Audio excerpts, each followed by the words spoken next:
Shalom, Bapak Ibu Saudaraku yang dikasihi Tuhan. Dimanapun saudara berada saat ini, saya mau menyapa kami dari Gereja GB Blue Plaza, mengucapkan sekali lagi Shalom, puji nama Tuhan. Saya akan berbicara hari ini tentang integritas dari Ratapan pasal 3 ayatnya 22 sampai dengan 23. Sebelum kita mendengarkan dan membaca firman Tuhan, kita terlebih dahulu berdoa. Kita tundukkan kepala kita. Bapa, kami bersyukur, berterima kasih untuk kesempatan yang indah ini. Kami boleh Tuhan mendengarkan firman-Mu, dan sebelum kami mendengar, biarlah Tuhan urapi kami dengan kuasa Roh Kudus-Mu. Engkau menjamah setiap hati yang mendengar, sehingga ketika firman-Mu ditaburkan, Tuhan dipermuliakan dan ditinggikan, dan semua jemaat-Mu Tuhan diberkati. Mereka dijamah, dilawat oleh Tuhan, semakin dewasa dalam Tuhan, mempunyai integritas di tengah-tengah tantangan, di tengah-tengah masalah bangsa, bahkan dunia global saat ini, oleh karena pandemi ini. Tuhan, kami percaya sesuatu rencana Tuhan indah bagi setiap anak-anak-Mu. Terpujilah nama Tuhan, kuasai hati pikiran kami. Hanya di dalam nama Tuhan Yesus Kristus kami sambut firman-Mu yang hidup. Sama-sama kita katakan amin. Puji Tuhan. Bapak Saudara, sekali lagi Ratapan pasal 3 ayatnya 22 sampai dengan 23. Saya akan bacakan demikian, dikatakan di sana. Tak berkesudahan kasih setia Tuhan, tak habis-habisnya rahmat-Nya, selalu baru tiap pagi, besar kesetiaan. Demikian pembacaan firman Tuhan. Saudara-saudara, Bapak Ibu yang dikasihi Tuhan, tahun ini tema kita adalah tahun integritas. Berbicara tentang integritas artinya adalah, kalau dalam bahasa umum atau dalam Kamus Besar Bahasa Indonesia, ini berbicara tentang mutu, kualitas, sifat, dan kejujuran di dalam setiap pribadi manusia.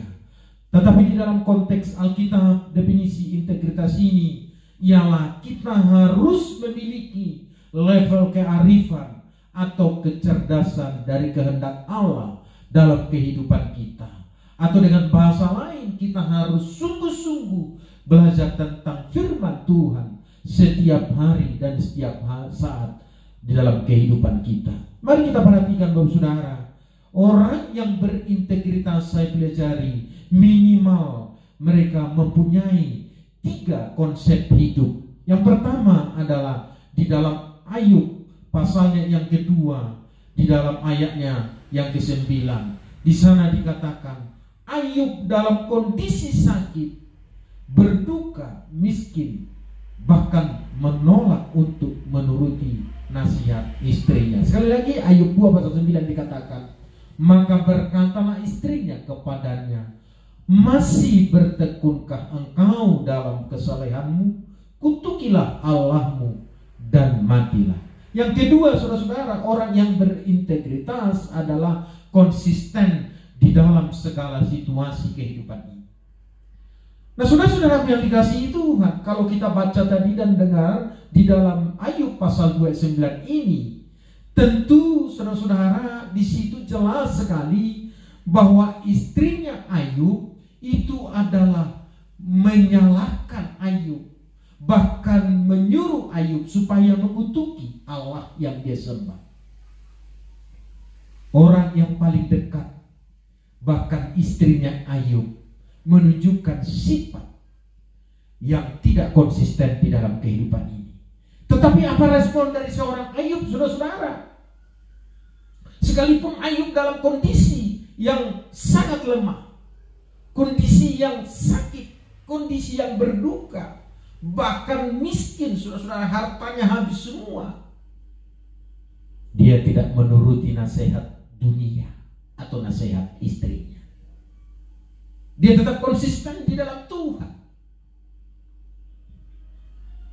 Kalau di dalam Alkitab yang terbuka dikatakan, lalu istrinya berkata kepadanya, apakah kamu masih akan berpegang teguh pada integritasmu? Kutukilah Allah dan matilah.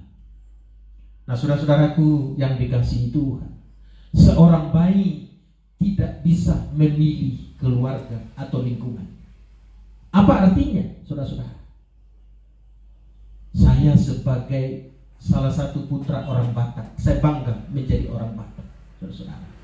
Tetapi kalau disuruh memilih, saya lebih memilih keturunan dan warga Amerika. Kenapa? Di sana negaranya makmur. Salah satu alasan saya. Namun saudara-saudara, saya mau berkata sekali lagi, Bapak Ibu yang dikasihi Tuhan, seorang bayi dan dia bertumbuh seiring dengan waktu, usianya bertambah, maka pilihan kita pun semakin banyak. Kenapa? Tentu pikiran dan kedewasaan dalam hidupnya semakin bertumbuh. Saudara-saudara, latar belakang kita sangat mempengaruhi pola pikir kita. Budaya kita sangat mempengaruhi keadaan kehidupan kita. Itu sebabnya setiap latar belakang kita hanya satu yang bisa mengubah hidup kita. Siapa? Tuhan Yesus Kristus yang kita sembah. Kalau kita selalu berpatokan dengan dunia ini, kalau kita selalu berpatokan dengan keadaan dunia ini, maka saya mau katakan kita pasti akan hanyut. Kita akan terseret arus. Sebagai contoh dalam Alkitab adalah seorang Habakuk. Habakuk berkata, sekalipun pohon ara tidak berbunga, pohon anggur tidak berbuah, hasil pohon zaitun mengecewakan, sekalipun ladang-ladang tidak menghasilkan bahan makanan, kambing domba berhala dari kurungan, dan tidak ada lembu sapi dalam kandang, namun aku akan bersorak-sorak di dalam Tuhan, beria-ria di dalam Allah yang menyelamatkan aku. Allah Tuhanku itu kekuatanku. Ia membuat kakiku seperti kaki rusa. Ia membiarkan aku berjejak di bukit-bukitku. Saudara-saudara, seorang Habakuk dikenal sebagai nabi yang memiliki integritas. Kenapa, saudara-saudara? Situasi yang sulit dihadapinya. Penindasan dari pemerintahan ketika itu, ketidakadilan, kekerasan. Tetapi seorang Habakuk tetap percaya kepada Tuhan yang dia sembah. Dia tidak goyah dengan keadaan hidupnya, dengan keadaan yang ada di sekelilingnya. Demikian juga saudara dan saya, Bapak Ibu yang dikasihi Tuhan, dimanapun kita berada saat ini. Sekalipun keadaan saat ini sangat sulit, sekalipun saat ini saudara-saudara kita mempunyai tantangan pergumulan yang hebat, sekalipun dalam resiko yang tinggi, kita harus tetap bertanggung jawab di dalam setiap kehidupan kita, baik tidak baik, yang artinya adalah komitmen di dalam kehidupan ini. Apapun kondisi kita, tetap kita menjaga integritas kita di hadapan Tuhan. Sebab pengharapan kita hanya kepada Tuhan. Tuhan tahu apa yang menjadi persoalan kita. Tuhan tahu apa yang menjadi pergumulan kita. Dan janji Tuhan pasti akan menolong kita. Tetapi satu hal yang Tuhan mau dari kehidupan kita, apapun keadaan kita, sebagaimana yang dihadapi Ayub, kita harus konsisten. Baik duka, suka, kesulitan yang kita hadapi, kita harus berkata kepada Tuhan, Engkaulah Allahku yang ku percaya, dan Engkaulah Allahku yang aku sembah. Kita tidak boleh beranjak sekalipun keadaan kita sulit, sebab Tuhan yang kita sembah adalah Allah yang hidup. Dia tahu pergumulan kita, dia tahu persoalan kita, dan janji Tuhan akan menolong kita dan mengangkat kita. Katakan Bapak Ibu Saudara, amin. Yang kedua, seorang yang berintegritas adalah memiliki karakter yang murni. Dalam 1 Tesalonika 2 ayat 8 di sana dikatakan, sebab nasihat kami tidak lahir dari kesesatan atau dari maksud yang tidak murni, dan juga tidak disertai tipu daya. Sekali lagi saya baca, Saudara, 1 Tesalonika 2 ayat 3. Sebab nasihat kami tidak lahir dari kesesatan atau dari maksud yang tidak murni, dan juga tidak disertai tipu daya. Apa artinya, Bapak Saudara? Rasul Paulus datang ke Tesalonika hendak menunjukkan kepada jemaat di sana bahwa dia adalah seorang hamba Tuhan yang memiliki integritas. Rasul Paulus membagikan kebenaran yang murni kepada jemaat di Tesalonika. Dia tidak mencari kepentingan secara lahiriah. Dia tidak mencari popularitas. Dia tidak mencari, Bapak Saudara, supaya dipuji oleh manusia. Tetapi dia tidak disertai dengan tipu daya atau keuntungan pribadi. Karakternya selaras dengan pernyataannya luar dan dalam. Sekalipun tidak ada yang melihat atau ada yang melihat, sekalipun kita di depan kamera atau tidak di depan kamera, sekalipun kita di depan orang banyak atau tidak satu pun yang melihat, kita tetap sama. Bagaimana caranya bisa seperti itu, saudara-saudara yang dikasihi Tuhan? Tentu jawaban saya sederhana, bukan kuat, bukan gagah, bukan kehebatan Rasul dan saudara dan saya, tetapi karena mengikuti nasihat Tuhan. Setiap orang yang di dalam kehidupan ini berjalan, dan seiring dengan waktu, saudara-saudara, kita menjalani menapaki kehidupan ini. Kalau kita bisa konsisten dalam segala keadaan, mempunyai integritas dengan Tuhan, pasti karena kekuatan dari Tuhan, yaitu melalui kuasa Roh Kudus-Nya. Saya berdoa, saudara-saudara, dimanapun saudara saat ini berada, saudara yang berada di rumah, saudara yang sedang bekerja, saudara yang sedang di rumah sakit, milikilah integritas luar dan dalam sama. Dilihat orang dengan tidak dilihat orang, keadaan kita sama, jujur di hadapan Tuhan. Nah, sekali lagi saudara-saudara, kenapa para rasul ini memiliki integritas yang sehebat seperti ini? Yang pertama, hatinya sudah disunat oleh Tuhan dan mereka memiliki kerendahan hati. Yang kedua, bergantung sepenuhnya pada Kristus dalam setiap saat. Bukan karena keadaan terjepit, bukan keadaan karena sakit, bukan karena keadaan saudara-saudara ekonomi hancur atau usaha kita mengalami kebangkrutan, maka kita mencari Tuhan. Tetapi dalam setiap keadaan kita, saudara-saudara, ini yang dimiliki oleh para rasul-rasul itu, sehingga mereka dipakai dan diberkati oleh Tuhan. Karena kenapa? Mereka bergantung sepenuh kepada Kristus. Mereka sadar terhadap dosa dan mereka selalu mengakui di hadapan Tuhan. Nah, ini yang sulit, Bapak Saudara, daripada setiap orang. Kenapa? Karena susah mengakui dosa di hadapan Tuhan dan juga di hadapan sesama. Hati yang bersih di dalam Mazmur 51 ayat 10, seperti anak kecil, orang yang bersih hatinya, hidupnya selalu aman sentosa. Seorang anak kecil, Bapak Ibu Saudara, kalau kita perhatikan, pasti dia dengar-dengaran akan orang tuanya.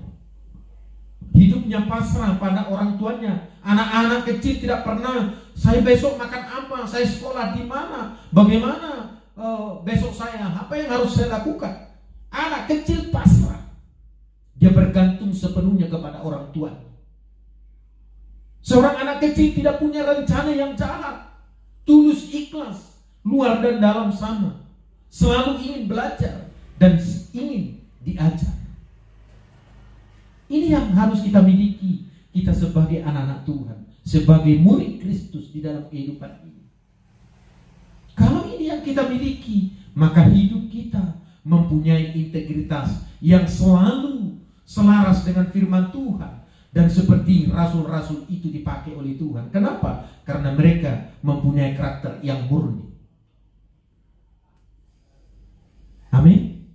Nah, yang ketiga, yang terakhir, Bapak Ibu Saudara, coba kita perhatikan di dalam Mazmur 24 ayat 3-5. Siapakah yang boleh naik ke atas gunung Tuhan? Siapakah yang boleh berdiri di tempatnya yang kudus? Orang yang bersih tangannya dan murni hatinya, yang tidak menyerahkan dirinya kepada penipuan, dan yang tidak bersumpah palsu. Dialah yang akan menerima berkat dari Tuhan dan keadilan dari Allah yang menyelamatkan dia. Dan yang ketiga, saudara-saudara, Bapak Ibu yang dikasihi Tuhan, seorang yang mempunyai integritas pasti akan menjaga kekudusan. Menjaga kekudusan ini berbicara tentang hidup kita selalu selaras dengan firman. Dan ayat ini menunjukkan masuk ke dalam kediaman Tuhan. Yang pertama itu pasti bersih tangannya dan tindakannya, bahkan perbuatan. Atau dengan kata lain, tidak jahat. Tidak ada motivasi yang terselubung, tetapi murni hatinya dan tulus. Artinya, saudara-saudara, mereka hanya menyenangkan hati Tuhan. Dan akan kelihatan di dalam kehidupan ini, Bapak Ibu Saudara. Ketika kita berjalan melangkah, ketika kita menjalani kehidupan ini, melakukan aktivitas kita di dalam pelayanan, dalam pekerjaan, bahkan dalam rumah tangga kita, seorang yang mempunyai hati yang tulus dan ikhlas dan jujur kelakuannya, pastinya orang ini akan berbeda.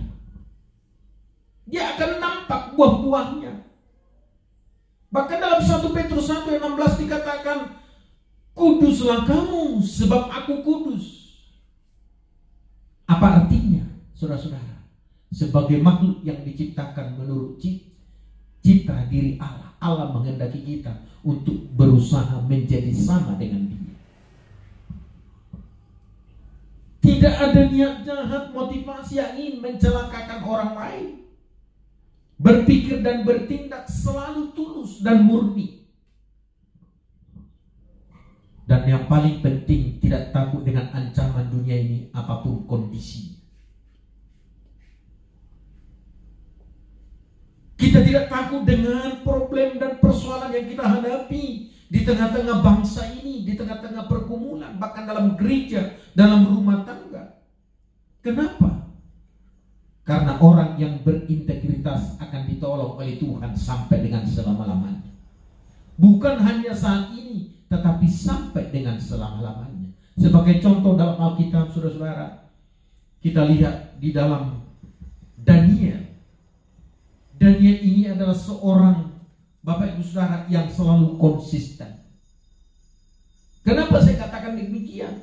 Di dalam Daniel ayat 10-12 dikatakan, sebab itu Raja Darius membuat surat perintah dengan larangan itu demi didengar Daniel bahwa surat perintah itu telah dibuat. Pergilah ia ke rumahnya. Dalam kamar atasnya ada tingkap-tingkap yang terbuka ke arah Yerusalem.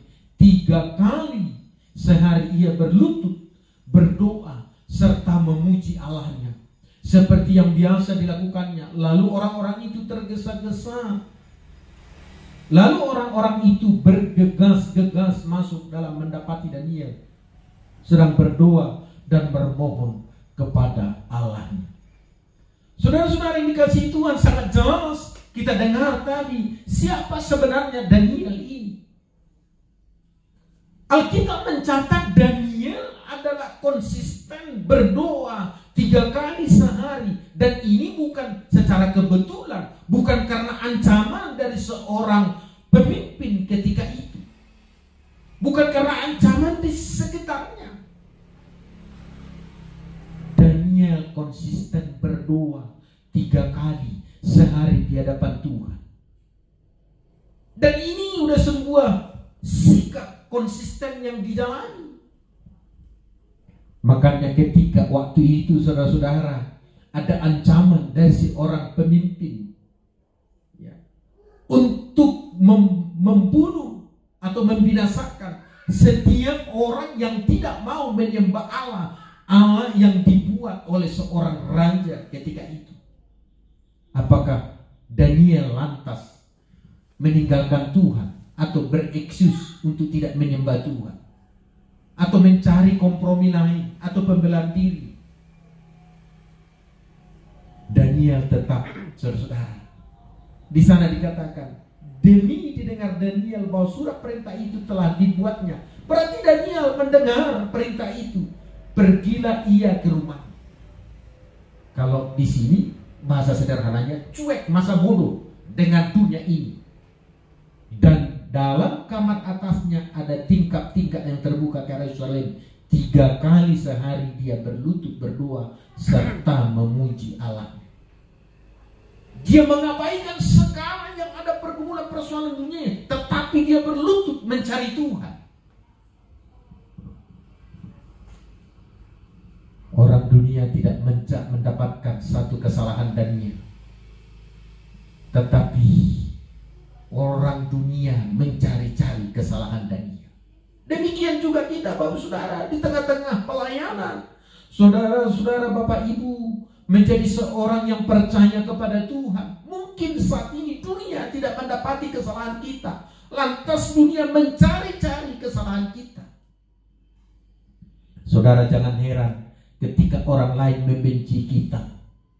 Jangan heran ketika orang lain, karena kita melangkah di dalam kebenaran, karena kita melakukan firman Tuhan, orang benci dengan kita. Ini yang dihadapi oleh Daniel. Dan yang paling mencengangkan, saudara-saudara, Daniel dimasukkan ke kandang singa. Apa yang terjadi? Singa tidak mau memakannya. Karena apa? Daniel tidak berbau dunia, tetapi Daniel berbau roh. Saudara-saudara, saya mau katakan kita harus hidup di dalam roh dan kebenaran Tuhan. Maka Tuhan akan mengangkat kita, akan membela kita, akan melindungi kita, bahkan akan menuntun kita. Daniel dipromosikan Tuhan, diangkat sebagai kepala menteri di pemerintahan Media Persia ketika itu sepanjang hidupnya. Wow, sungguh luar biasa, Bapak Ibu Saudara. Di tengah-tengah orang yang tidak percaya kepada Tuhan, mereka menyaksikan dan melihat perbuatan Tuhan yang ajaib di dalam Daniel. Ini sama halnya seorang Ishak dalam Kejadian 26 ayat 1-31, kalau saudara baca di situ. Bagaimana seorang Ishak, dia adalah cinta, damai, sejahtera, bahkan menjauhi permusuhan. Ketika terjadi kelaparan hebat di tanah Kanaan, maka Ishak pergi ke Gerar kepada Abimelek, raja orang Filistin. Apa yang terjadi, saudara-saudara? Di Gerar, saudara-saudara, penyertaan dan pemeliharaan Tuhan sungguh nyata dalam hidup Ishak. Ishak mulai menabur di situ, dan dalam 1 tahun itu juga ia mendapat hasil 100 kali lipat. Apakah ini karena kehebatan Ishak? Tidak, saudara-saudara. Ishak mempunyai banyak ternak dan anak buah. Ishak menjadi orang yang lebih berkuasa di Gerar, sekalipun ia orang pendatang, orang perantau. Dan ini membuat orang Filistin iri, membuat orang sekitarnya itu gemas. Dan dia mengusirnya dari negeri mereka. Sehingga Ishak saudara pergi ke lembah Gerar dan tetap mendapat perlawanan dari orang-orang Gerar. Apa yang terjadi? Ishak menggali sumur sampai 2 kali terjadi. Tetap direbut oleh orang Filistin. Tetapi Tuhan mengasihi Ishak, saudara-saudara, ketika dia menggali sumur selalu mendapatkan air yang terbaik, saudara-saudara. Dan akhirnya pemerintahan daripada Filistin mengakui bahwa Tuhannya Ishak adalah luar biasa, sehingga Raja Abimelek datang menjumpai Ishak untuk berdamai, mengadakan perjanjian dengan Ishak. So mereka telah melihat penyertaan Tuhan yang sungguh luar biasa bagi Ishak. Seharusnya demikian gaya kita di saat zaman sekarang ini, saudara. Bukan kehebatan, kekuatan kita, tetapi penyertaan dan anugerah kasih Tuhan melalui orang-orang yang benar, orang-orang yang kudus, orang-orang yang suci, orang-orang yang menjaga kehidupannya di dalam Tuhan, orang yang menjaga integritas sebagaimana Daniel dan Ishak. Maka orang dunia akan melihat dan mengakui bahwa Tuhan kita yang ajaib, Tuhan kita yang kita sembah, Tuhan yang menolong kita. Orang dunia akan mengakui bahwa Yesus adalah Tuhan. Yesus adalah Allah yang ajaib, yang menolong kita di tengah-tengah keterpurukan, di tengah-tengah keadaan dunia yang semakin lemah ini. Saya percaya, saya berdoa, Tuhan menolong dan mengangkat kita, memberkati kita dimanapun saudara berada. Sebagai kesimpulannya, saudara-saudara, seorang yang berintegritas, konsisten dalam segala situasi, seorang yang berintegritas menjaga karakter yang murni. Dan yang ketiga, selalu menjaga kekudusan. Kita tundukkan kepala kita. Bapa, kami bersyukur Engkau Allah yang ajaib. Kami bersyukur firman-Mu pada saat ini Tuhan. Kami percaya Engkau Allah yang selalu menolong kami. Biarlah kami menjaga integritas kami dimanapun kami berada, sehingga Tuhan selalu ditinggikan dan dimuliakan. Dan orang lain akan melihat bahwa di dalam kehidupan kami ada Yesus, sehingga orang lain akan percaya kepada Tuhan. Terima kasih Tuhan, pakai semua anak-Mu dan berkati dimanapun kami berada. Biarlah kami menjadi pelaku-pelaku firman-Mu, membangun berhenti berbicara, tapi Roh Kudus memeteraikan firman-Mu untuk terus berakar dan bertumbuh dan berbuah dalam kehidupan kami. Di dalam nama Tuhan Yesus kami berdoa dan bersyukur. Sama-sama kita katakan amin. Tuhan Yesus memberkati.